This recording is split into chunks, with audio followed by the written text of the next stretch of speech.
जब रूह निकलती है तो इंसान का मुंह खुल जाता है। होंठ किसी भी कीमत आपस में चिपके हुए नहीं रह सकते। जब फेफड़ों और दिल तक रूह खींच ली जाती है तो रूह पैर को खींचती हुई ऊपर की तरफ आती है। इंसान की सांस एक ही तरफ यानी बाहर ही चलने लगती है। ये वो वक्त होता है जब चंद लम्हों में इंसान शैतान और फरिश्तों को दुनिया में अपने सामने देखता है। एक तरफ इब्लीस उसके कान में कुछ मशवरे देता है तो दूसरी तरफ उसकी ज़ुबान उसके अमल के मुताबिक कुछ अल्फाज अदा करना चाहती है। अगर इंसान नेक हो तो उसका दिमाग उसकी ज़बान को कलमा शहादत की हिदायत देता है। अगर इंसान काफिर हो, बददीन हो, मुशरिक हो या दुनिया परस्त होता है तो उसका दिमाग कन्फ्यूजन और एक अजीब सी हैबत का शिकार होकर शैतान के मशवरे की पैरवी करता है और बहुत ही मुश्किल से कुछ अल्फाज ज़बान से अदा करने की भरपूर कोशिश करता नजर आता है।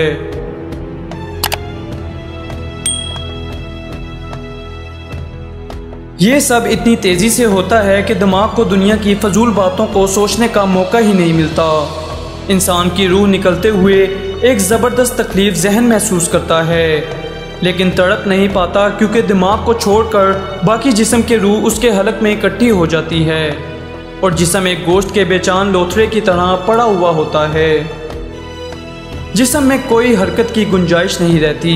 आखिर में दिमाग की रूह भी खींच ली जाती है और आंखें रूह को ले जाते हुए देखती हैं, इसलिए कि आंखों की पुतलियां ऊपर चढ़ जाती हैं या जिस समत फरिश्ता रूह कब्ज करके जाता है उस समत की तरफ होती हैं। इसके बाद इंसान की ज़िंदगी का सफ़र शुरू होता है जिसमें रूह तकलीफ़ों के तहखानों से लेकर आराम के महलात की आड़ महसूस करने लगती है, जैसा कि उससे वादा किया गया है।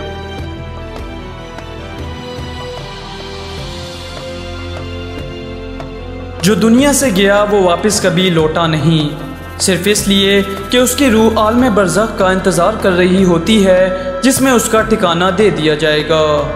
उस दुनिया में महसूस होने वाली तवील मुद्दत उन रूहों के लिए चंद सेकंड से ज़्यादा नहीं होंगी, यहाँ तक कि अगर कोई आज से करोड़ों साल पहले ही क्यों ना मर चुका हो।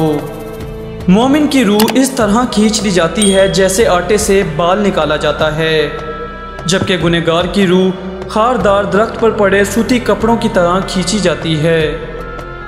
अल्लाह सुब्हानहू व तआला हम सबको मौत के वक्त कलमा नसीब फरमाए और आसानी के साथ हमारी रूह कब्ज़ फरमाए। मौत के तमाम लम्हात को अल्लाह ताला अपनी रहमत के साथ हमारे लिए आसान बनाए। आमीन या रब्बुल आलमीन।